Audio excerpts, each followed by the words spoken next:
Nesse capítulo, a gente vai conversar com os médicos intensivistas responsáveis pelo cuidado dessa paciente. Aqui a gente vai ter o Dr. Adriano Machado, é o principal intensivista já há muitos anos, que cuida dos pacientes queimados e cuidou dessa moça. E aqui do meu lado a gente tem o Dr. Marcos Tavares, que é o chefe da unidade, mas que também já trabalhou bastante na assistência com esses pacientes. Queria conversar com vocês sobre os desafios desse paciente na chegada na terapia intensiva.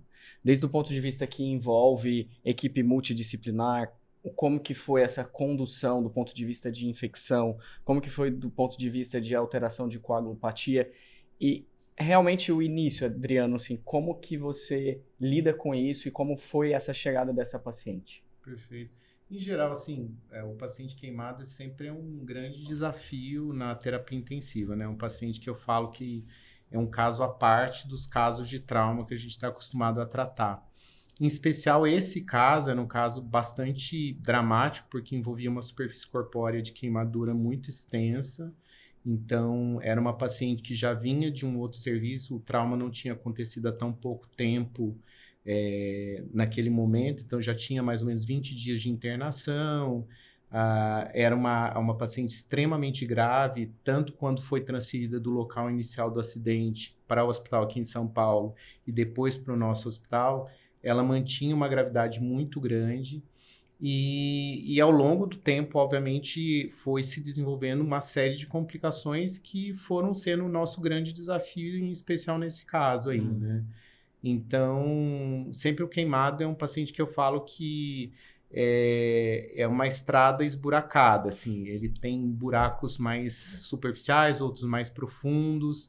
Eu sempre explico para a família que até você chegar no asfalto vai levar muito tempo, a gente vai ter muitas complicações ao longo do tempo. E o que foi que aconteceu? E a equipe multidisciplinar, a gente trabalha muito junto nesses casos, né? Elas é absolutamente fundamental, assim. Eu falo que o meu papel é importante, mas o deles, a gente está tudo no mesmo nível, não tem como diferenciar, porque cada um exerce um papel essencial no cuidado desse tipo de paciente. A despeito de ser um paciente de terapia intensiva, cuidar de um paciente queimado, ele exige técnicas ou alguma situação mais específica, ou ele entra mesmo como as diretivas de um paciente dentro da terapia intensiva? Em geral, tem coisas bastante específicas, né? Você tem desde o momento inicial a reanimação volêmica desse paciente, é uma reanimação específica, né? Você pode usar desde o que se fazia antigamente, fórmulas baseadas na superfície corpórea de queimadura para fazer a expansão inicial nas primeiras 24 horas. Se você está num serviço onde você tem possibilidade de você invadir mais o paciente, de ter uma monitorização mais fidedigna da volemia, hoje é o que a gente tenta fazer.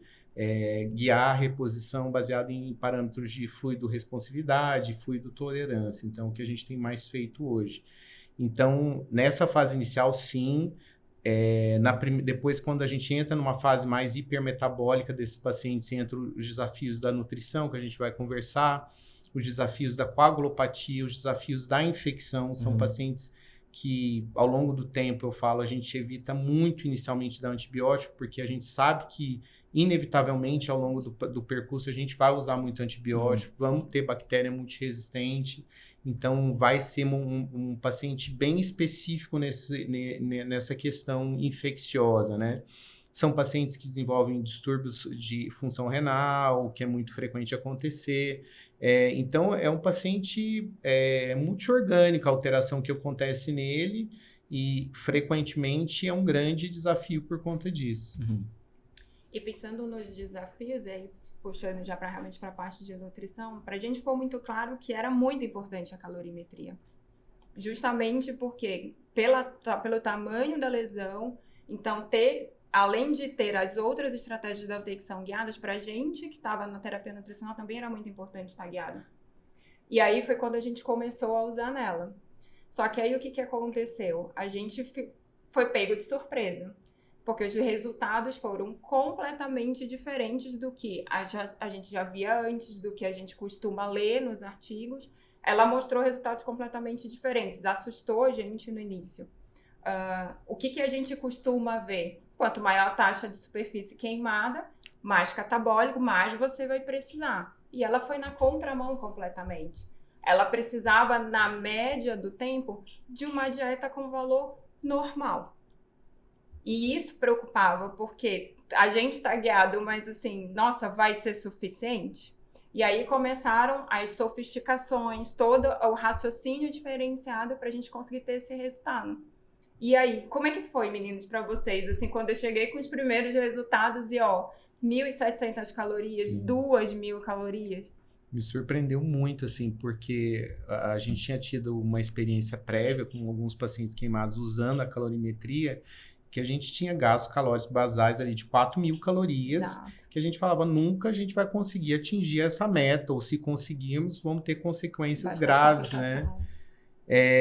E ela surpreendeu muito, porque a gente até inicialmente eu achei que tivesse errado esse valor, mas você repetiu o exame em dias diferentes, aquilo se mantinha, né? É um Exato. valor muito baixo do que era o esperado, né?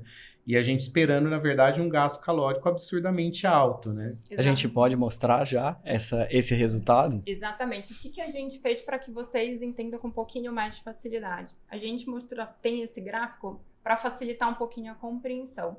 Nessa linha verde, a gente tem qual é a taxa metabólica basal dela pela calorimetria, ou seja, isso aqui foi o que a gente conseguiu medir. Nessa linha amarela, aqui é a fórmula mais recomendada quando não se tem a calorimetria, que é a fórmula de Toronto. E aí você já começa a perceber a diferença. Por ela, a gente teria que dar, pelo menos na média, 1.000 calorias a mais do que a gente estava querendo. E na fórmula de cima seria uma outra alternativa que também tem serviços que usam e também para as crianças ainda é uma fórmula que é utilizada, que é a fórmula de Courrier, que você vê que é absurdamente maior. Isso bate muito com o que a gente tem na literatura sobre superestimar em até 50% ou mais, o que provavelmente seria o resultado pela calorimetria.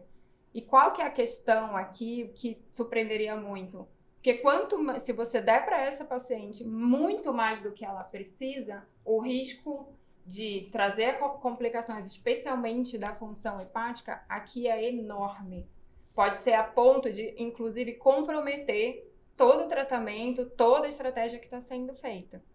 Aqui, acho que seria o maior exemplo de como é benéfico a gente individualizar o paciente, né? Exato. Assim como o Adriano falou no começo, que hoje a gente não segue a risca aquela fórmula de volumes nas primeiras horas do paciente, a gente usa a tecnologia, usa a fluidorresponsividade para ver se esse paciente vai responder ou não ao fluido, a gente consegue individualizar, não colocar ele numa forma que seja genérica no sentido, né? Então, acho que a gente está caminhando para esse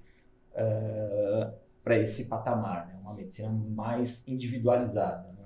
Cada vez mais a gente escuta isso, né, Marcos, em relação à personalização do cuidado e principalmente dentro da terapia intensiva e as tecnologias incorporadas para conseguir fazer com que a gente personalize e customize mais.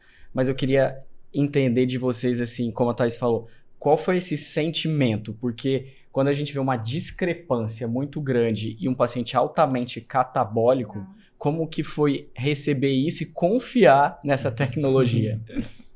É isso, e para mim foi bem difícil, porque a Thaís também, porque a gente não esperava achar, eu inicialmente até achei que estava errado o exame, mas aquilo se repetiu e a gente acabou se confirmando que aquilo era uma verdade, né?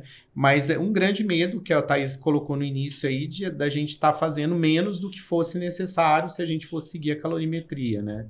Essa acho que era uma grande questão que vinha na minha cabeça, né? Será que seguindo a calorimetria, a gente vai ser suficiente para esse caso, né? Isso eu acho que foi a grande questão. Exatamente, tipo, na hora como eu tive a oportunidade de fazer, eu tava lá em todos os exames dela, a primeira coisa que passou na minha cabeça, eu fiz alguma coisa errada aqui. Eu troquei cabo, mas assim, eu tava sendo treinada, inclusive tinha um representante da MET comigo, ele também se assustou, a gente olhou assim, como assim, esse resultado? A gente até repetiu, não, é isso mesmo, tá certo. E a tecnologia, ela é muito boa quando o resultado muito diferente do que a gente imaginaria, porque isso é um ponto de se guiar. Mas também quando ela dá um resultado quando a gente imaginaria, ela traz segurança para essa continuidade. Eu acho que tem os 2 pontos aí da calorimetria nesse cenário. Exatamente. E aí um outro ponto, que já puxando muito na individualização que o Marcos falou, é que a gente, inclusive na nossa própria maneira de habitualmente conduzir os pacientes, a gente precisou quebrar um pouquinho e adaptar para ela.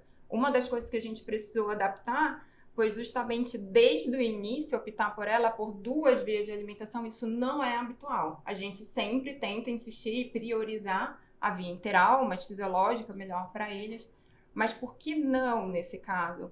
Ela já tem um histórico de desabsorção, dificuldade. O outro serviço já tinha entrado em contato com a gente e também dividido as dificuldades. Do quanto estava sendo difícil nutrir, das dificuldades com o jejum.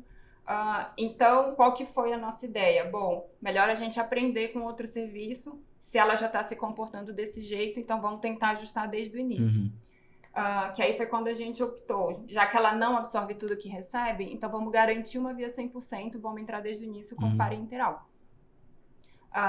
E aí ela ficou inicialmente tanto com a via parenteral, que é uma modalidade de nutrição avançada que a gente faz pela veia, que aí é completamente fundamental ter a equipe médica supervisionando, e a via enteral que a gente chama, que é aquela dieta que vai pela sonda, que vai lá para o intestino. E isso não é habitual, né? Lembro que, acho que foi nas nossas primeiras reuniões discutindo o caso, que eu cheguei e falei, olha, a gente vai precisar fazer diferente dessa vez. Para ela, a gente vai precisar fazer diferente. Como que é para vocês olhar para... Hoje, o que a gente lida com mais dificuldade na terapia intensiva talvez seja a disfunção do trato gastrointestinal. E porque a gente não tem um biomarcador que possa revelar uma alteração como a gente tem do rim, como a gente tem outras alterações. E muitas das vezes a gente se guia muito mais pela perfusão, mais macrohemodinâmica e sistêmica, do que propriamente uma avaliação regional do intestino. Então, como a Thaís falou, para vocês já foi uma quebra de protocolo nesse cenário, como lidar com isso de não ser o habitual da equipe. E para você, Adriane, nessa sequência, eu queria muito saber sobre como que vocês guiaram essa disfunção do intestino dessa paciente. Foi bem difícil, e é bem difícil, porque a gente vê essa disfunção gastrointestinal extremamente frequente no paciente queimado, né? O ilho metabólico, a gastroparesia é extremamente frequente. Não raro, eu diria que mais de 70% desses pacientes, você começa a nutrir por via enteral, distensão. Várias vezes a gente tivemos complicações graves como síndrome de Ogilvy, que é uma distensão funcional que acontece do trato gastrointestinal. Já tivemos casos de perfuração. Tivemos casos que o paciente foi tendo que fazer várias ressecções no trato gastrointestinal e ficou com o intestino curto. Um paciente nosso que ficou internado mais de um ano, na verdade, que foi um dos mais graves que a gente teve também.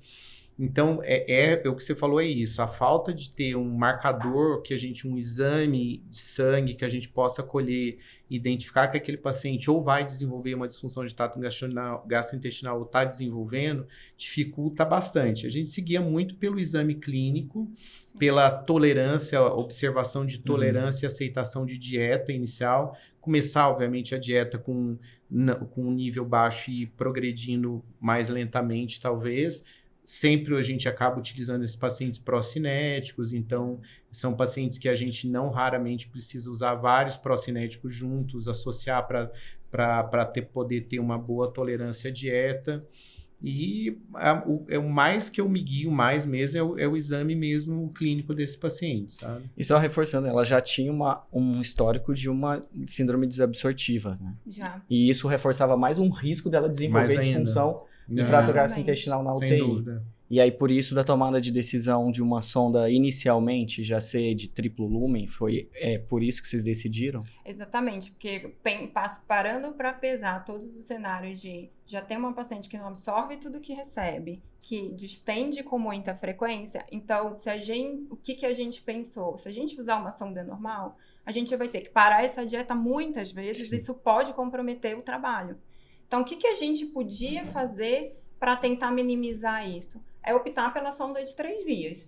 que é uma sonda que tem uma via só para medicação, ou uma outra via que, caso esse paciente tenha alguma distensão, a gente abre para aliviar, e outra que vai à dieta. Só que ela entrega essa dieta numa parte mais baixa do intestino. Então, isso garante que a gente tenha menos necessidade de pausar, porque isso foi uma coisa muito pontuada, tanto pela equipe e pela própria família. Todas as pausas muito frequentes, tanto por questão de procedimento, que tem uma frequência alta, mas questão de própria intolerância, intercorrência clínica, vários choques. Então, a gente redesenhou até a nossa forma de habitualmente conduzir para adaptar para o que a gente estava vendo nela.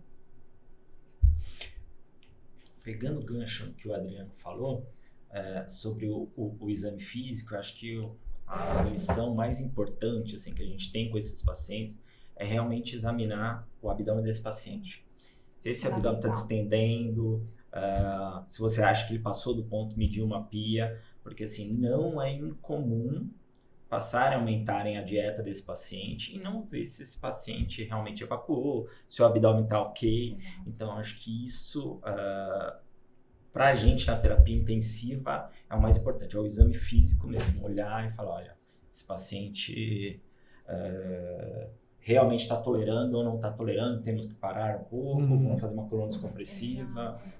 E nesse ponto o beira-leito é fundamental, né? Já que para isso a gente não vai ter uma tecnologia específica, então a gente precisa estar realmente de olho, reexaminando e reavaliando e sempre estar se perguntando se está dando certo mesmo. O intensivista ele tem muitas variáveis para serem checadas no paciente, né? Imagina ter que checar múltiplas variáveis, mais uma do trato gastrointestinal. Então, de novo, o uso da tecnologia fez diferença para tentar conduzir o caso em relação a essa paciente? Bastante, porque assim, a gente é como se a gente, com a experiência do outro serviço, já visse as pedras no caminho e até pelos antecedentes dela, então a gente tentou minimizar para facilitar até o nosso próprio cuidado, para conseguir ajudar ela mais e até diminuir os estresses e até as nossas próprias preocupações com o caso, já que ele já chegou atrasado, entre aspas. Então, o tratamento foi reiniciado 22 dias depois. E teve outro ponto fundamental, que foi uma terceira estratégia diferente que a gente precisou lançar mão, que essa era nova, a gente fez para ela, que foi a terapia nutricional enteral intraoperatória. Essa a gente realmente puxou e foi iniciada no caso dela. Qual que era o desafio?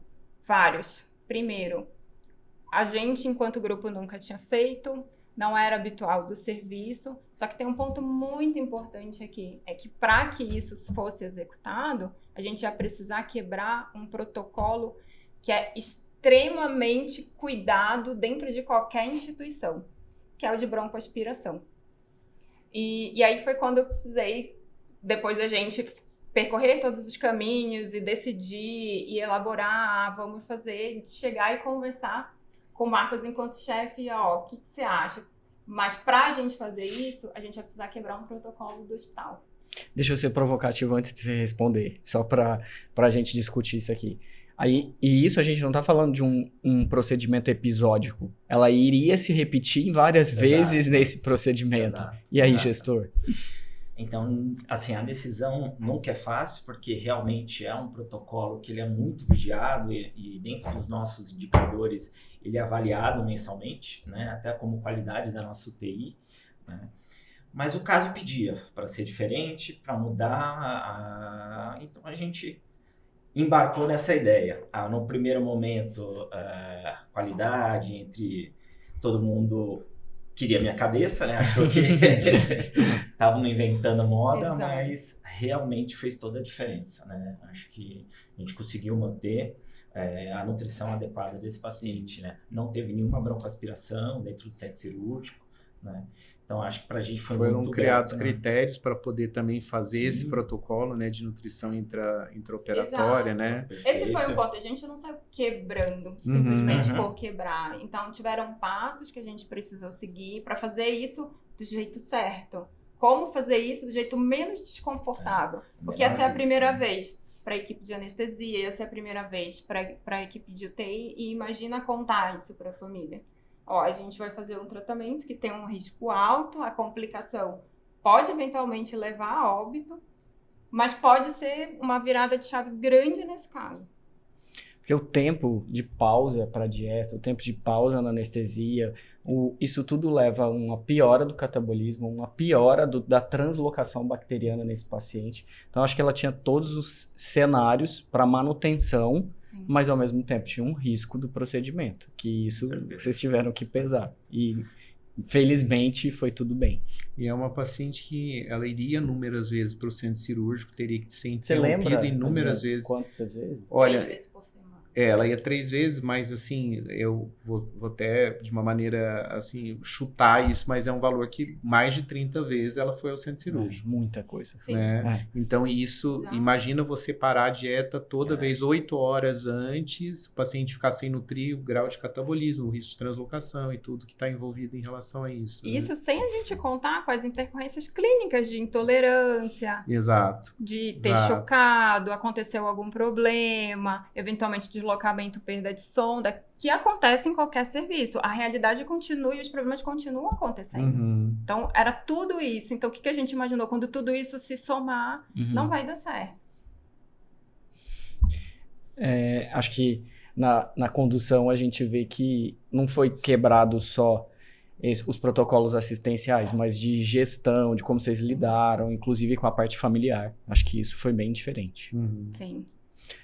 Vou pegar o gancho aqui para a gente ir para uma disfunção hepática, que você comentou que ela poderia ter um risco, principalmente se fizesse um overfeeding nessa paciente. Sim. E ela já estava com parenteral, ela já estava com nutrição enteral.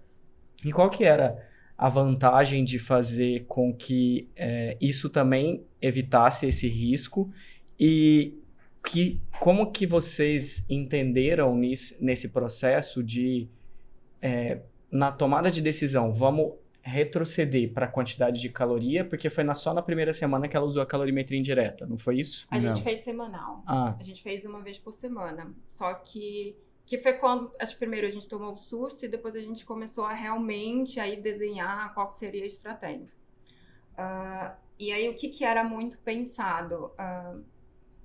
Bom, o que a gente tem aqui de cenário? O que é importante nessa paciente? Taxa metabólica basal vai cumprir a sua sobrevivência mínima. É o básico para você sobreviver em repouso, paradinho, quietinho. Mas não é só isso que a gente quer. A gente quer que, além disso, porque isso vai permitir que ela responda aos tratamentos da UTI, caso ela infecte, saia e consiga reverter, melhore a imunidade, legal. Mas a gente tem outras coisas por trás.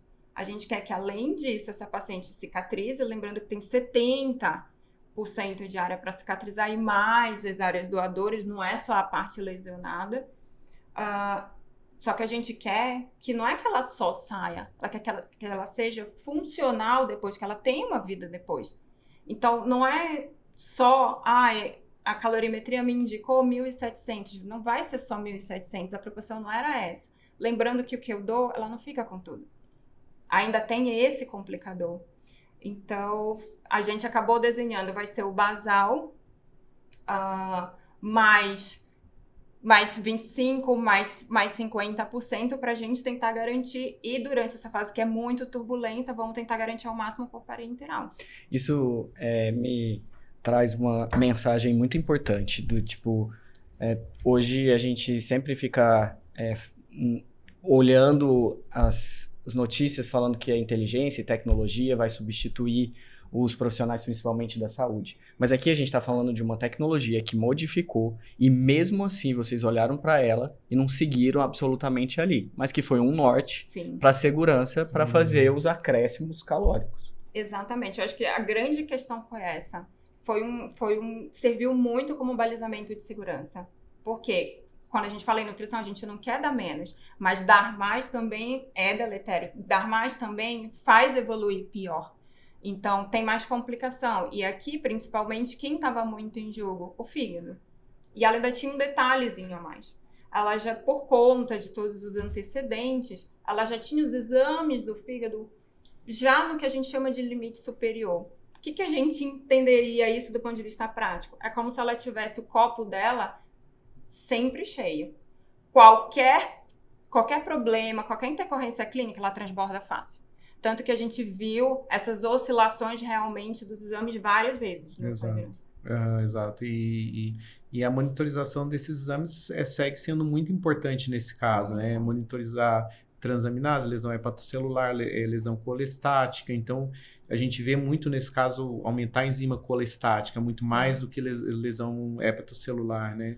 Então, muitas vezes a gente não vê a disfunção, a gente não vê, às vezes, alteração de coagulação. Ela teve por outras razões, mas não relacionado especificamente à disfunção hepática, né? Mas é fundamental essa monitorização através dos exames aí. Pelo menos eu falo, a gente tem que monitorizar pelo menos uma vez por semana toda a parte hepática desses pacientes, porque frequentemente se altera, às vezes o paciente não está equitérico, não está amarelo, mas ele está com o exame alterado, né? A colestase já está acontecendo. Exato. Como ficou, uma dúvida que eu fiquei aqui, como ficou o comportamento glicêmico dessa paciente? A gente não teve grandes problemas com glicemia dela em nenhum momento. Essa paciente teve 2 questões que até a gente vai falar especificamente diferente de comportamento queimado, que foi ela não teve lesão renal, que é uma coisa muito frequente nos pacientes, e a alteração glicêmica também não foi um problema. Felizmente, isso também nos ajudou na questão de nutrição e tudo mais dela, mas não alterou. Mais um lado da estratégia nutricional está contribuindo para isso, né? Não, com certeza. E tanto como é sempre uma preocupação essas alterações dos exames, o que a gente procurou fazer até para ajudar a assistência na UTI, como ela oscilava muito os exames. Bom, o que a gente pode fazer? Sempre que isso oscila, o paciente está usando parenteral, ela entra como uma possível causa dessa oscilação, mas não é a única. Então, o que a gente procurou? A gente usou uma outra estratégia, que essa é mais comum, mas usual, que a gente chama de ciclagem. O que é isso? A nutrição parenteral, habitualmente, a gente infunde durante as 24 horas do dia e vai trocando todos os dias. Só que pacientes ou que já têm esse problema ou que têm maior risco de desenvolver esse problema ou até uma previsão de usar por muito tempo, faz sentido a gente tentar proteger o lugar onde esse medicamento, que não é uma nutrição, onde ele vai ser metabolizado, que é no fígado. Então, a gente dá períodos de descanso no dia. Então, a gente já tentou ir encurtando o período de infusão para ela ter período de descanso. Porque caso isso acontecesse, seria um fator a menos para a UTI pensar. Então, é porque a gente tinha vários antibióticos, a gente tinha infecção acontecendo, então, assim, dá para dar uma ajuda também para a UTI, no manejo clínico mesmo, para a gente também contribuir de outras formas, pelo menos tirando um fator de confusão. Acho que a gente vai segurar um pouco agora e falar mais de nutrição parenteral e os desafios de todo esse processo com essa paciente que foi completamente personalizado, mas a gente encerra esse capítulo aqui e daqui a pouco a gente começa discutindo mais sobre essa estratégia nutricional. Sim.